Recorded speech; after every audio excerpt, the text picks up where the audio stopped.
Hi, I'm that James guy, and today we are going to try to start Maverick.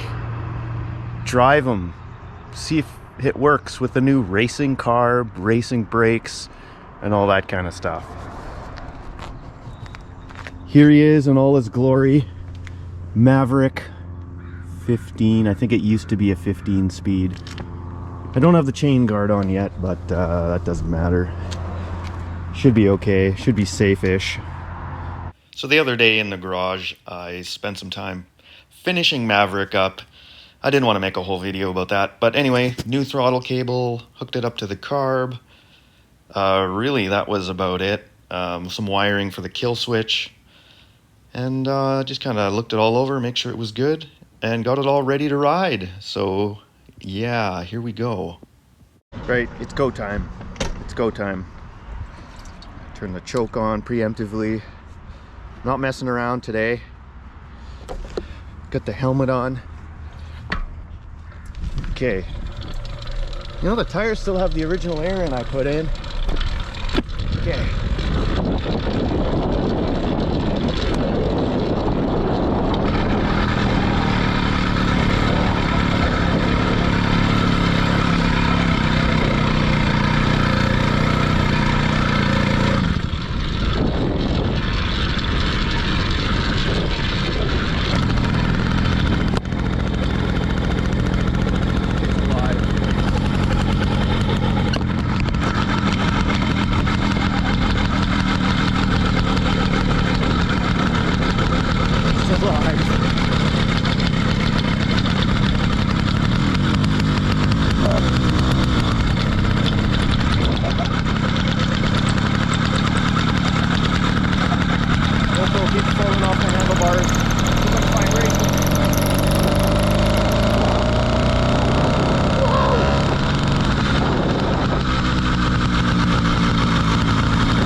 Okay, time to put the GPS on this bad boy and see how fast Maverick really goes.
Holy cow. Kill switch doesn't work. You have to kill it every time by stalling it. Yeah. Maverick's amazing. So, if this was at least a little bit entertaining to you, please like the video and subscribe. And I will see you next time.